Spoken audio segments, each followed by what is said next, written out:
Bonsoir à toutes et à tous et bienvenue dans ce nouvel épisode d'un 2, 3 BD chez les libraires.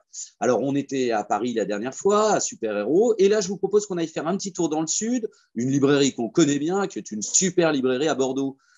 Salut Mathieu. Salut Christophe, ravi Alors, d'être avec comment ça toi. va chez Crazy Cat? Nous, ça va super bien ici, pour pas mal de raisons. La première, c'est qu'il fait très beau à Bordeaux.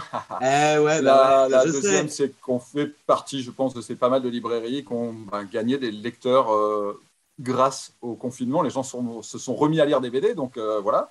Et Ouais. puis aujourd'hui, alors ça va être enregistré, hein, mais c'est la sortie d'Astérix. On a eu Black Sad il y a 15 jours, etc. Donc c'est quand même une année faste. Donc ouais, tout va bien, c'est vrai, tout va bien. Et puis, il y a un super jeu là, tu as développé. Allez, Yes, dis-nous. alors on est un peu fiers comme ça parce qu'on a gagné un prix, le prix de la meilleure animation librairie de la part du magazine Livre Hebdo et du Centre national de la culture. On a inventé un jeu il y a 2 ans ici à Crazy Cat. C'est très simple, un auteur professionnel, un grand dessinateur vient dessiner en public. Il fait des dessins en live sur écran géant de 10 minutes chacun, il y a pas de chrono. Et si Ouais. vous devinez ce qu'il est en train de dessiner, vous gagnez le dessin dédicacé. Par exemple, il décide une star, David Bowie, une bataille, Fort Alamo, un monument, le Mont Saint-Michel. Si vous êtes le premier à deviner qu'il est en train de faire David Bowie, vous repartez avec le dessin. Donc c'est bien un jeu, c'est bien un Ouais. quiz de culture générale et c'est bien une dédicace parce qu'on repart avec un dessin. Et c'est vrai que ça a beaucoup de succès. On a gagné ce prix. Puis il y a d'autres librairies qui sont en train de reprendre notre concept pour en faire un petit peu partout en France. Ok, ouais. Et ça tourne aussi en médiathèque, hein. Tu m'as dit qu'il y avait quelques médiathèques qui avaient été intéressées. Ouais, on a déjà fait une vingtaine en médiathèque parce que le combo interactivité, ludique, familiale, etc. Marche bien. Donc nous, on en fait un tous les mois à la librairie et 2 dans les médiathèques de la Gironde. Mais comme je l'ai dit tout à l'heure, j'ai un confrère à Toulouse qui m'a pris le concept, hein, amicalement. Châteaudun, Lille, Saran dans le Gers, etc. Et donc ça commence à s'aimer dans des assos, dans des médiathèques ou dans des librairies. Ouais, Excellent. Et il y a une ouais, c'est retransmission en cool. live ou il y a des choses comme ça? C'est prévu. C'est prévu. Ah, Aujourd'hui, il y a un Facebook. Le jeu s'appelle. Alors, pour les gens veulent aller regarder, le jeu s'appelle Dedicats, D-E-D-I-K-A-T-Z, Dedicats. Il ouais. y a un Facebook, il y a un teaser sur YouTube et on va passer à des retransmissions Facebook Live. Ah bah On voilà, a je vais tous les pouvoir arriérés venir. technologiques dans les. Ouais, on va le faire, on va le faire. Et puis, il faut Alors, venir, ouais, il faut venir.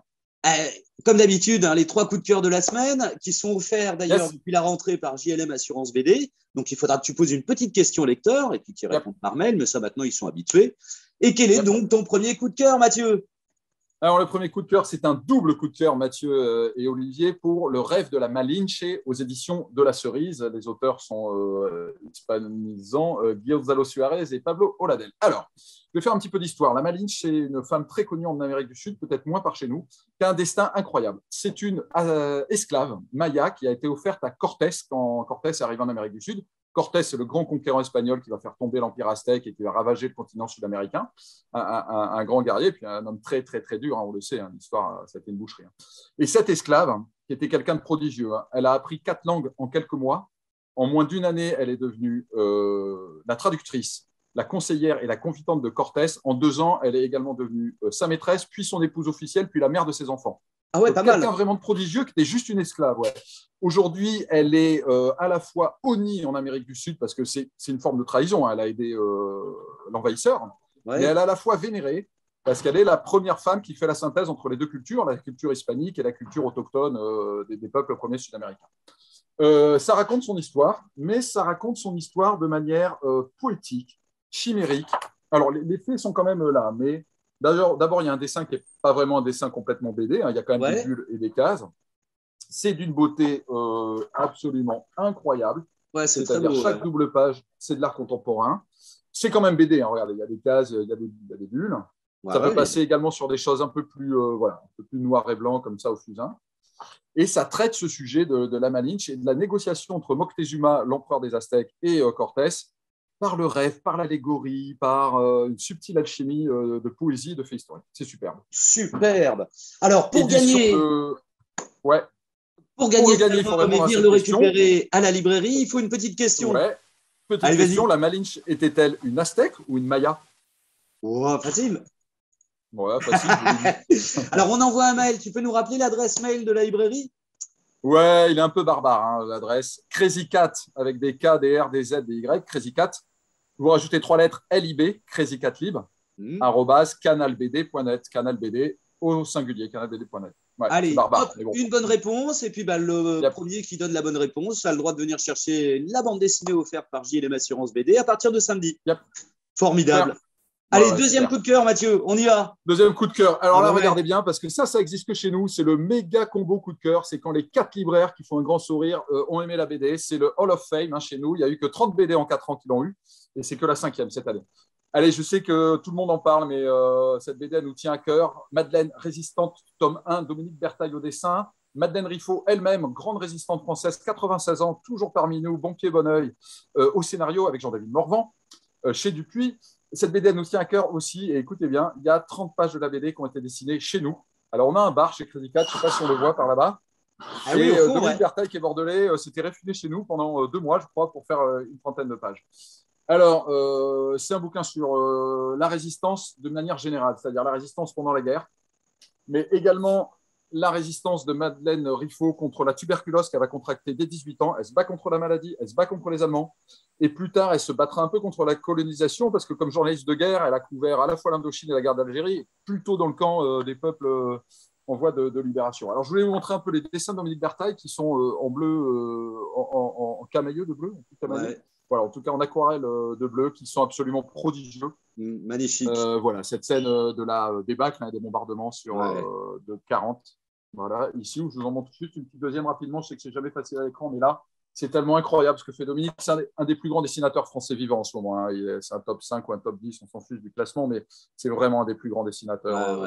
Il est un dessin qui est extraordinaire. C'est une grande fresque historique, très accessible, grand public, mais à la fois exigeante en termes de reconstitution et de dessin. Et puis à la fois qui parle de, oui, on peut être contre et pas se laisser faire dès 17-18 ans et avoir ça en soi chevillé au corps. Voilà, c'est un bel exemple. Bel exemple. Madeleine Riffaut, puis elle a 96 ans, il faut l'écouter, on l'entend sur France Inter, tout ça, etc. Elle est super, quoi. Elle porte une joie de vivre, force phénoménale.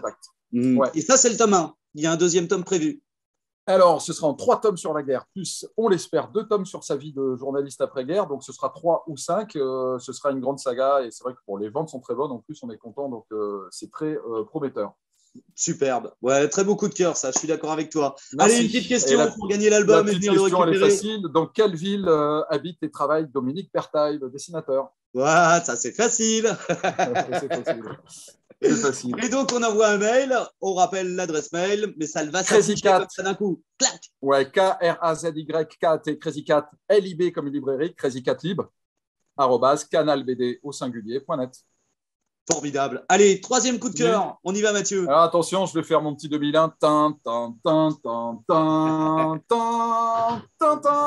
Ah ouais. Les Galiotes, c'est inhumain, voilà, c'est prodigieux, c'est mutanesque, c'est extraterrestre, c'est méga combo coup de cœur. Pourquoi? Attendez, je vais me taire et je vais ouvrir une double page. Vincent Perriot dessine comme ça. Vincent Perriot peut faire, alors à part peut-être un Moebius ou un Druillet, peut faire ce que d'autres dessinateurs ne peuvent pas faire. Vous emmenez dans un imaginaire qui est infini. Regardez là, des petites scènes de fleurs, etc. Peut dessiner dans une même case 200 dinosaures, 50 vaisseaux spatiaux, peut foisonner, peut également, regardez, inventer un jeu de tarot extraterrestre avec les cartes, les arcanes, les symboliques. Il peut vous emmener à la fin des temps, c'est le déluge à l'envers. On est peut-être dans un autre monde, ou alors on est plusieurs milliards d'années après notre ère, et on est dans une version biblique où c'est les tout derniers hommes qui s'affrontent avant que la Terre disparaisse, que la Lune rentre dans la Terre, que le Big Bang inversé referme l'univers. Paf, ici. Donc, c'est à la fois biblique et métaphysique. Mais en même temps, sur un premier niveau de lecture, et je le montre ici, regardez, les ptérodactyles, les dinosaures qui se battent contre des pirates et des vaisseaux spatiaux, c'est complètement primaire. C'est-à-dire, il y a un premier degré de lecture qui est, comme quand on était petit, c'est des pirates qui se battent contre des dinosaures dans l'espace et tout, hyper jouissif et un peu régressif. Et puis, comme je l'ai dit, il y a un deuxième niveau qui vous fait réfléchir sur la philosophie des temps derniers, ça s'appelle l'eschatologie. C'est que va devenir le destin de l'humanité, que va survivre de nous, que va devenir l'univers, qu'est-ce qu'il y a après le Big Bang. C'est incroyable. Vincent Perriot est un génie. Il est en train de monter au niveau des Druillet, Moebius, Garnido, des plus grands dessinateurs en activité.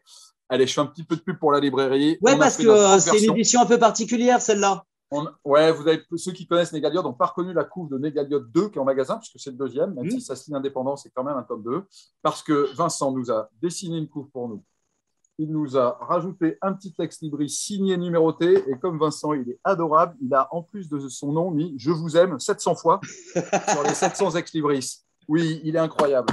Donc, le petit tranche-fil ici. Mais ce que je voulais dire également, pour vraiment faire un peu de pub, et ça arrive très rarement, Vincent nous a confié une scène de 8 pages entières ancrées ici, donc 8 pages à lire entre la page 106 et 107, donc une scène supplémentaire, une scène cachée qui s'insère à l'intérieur du récit, à peu près par là, et qui est que chez nous. Ouais. Et à signaler aussi qu'on a fait cette édition partenariat avec la librairie Bulle au Mans, qui sont des oui, avec Samuel.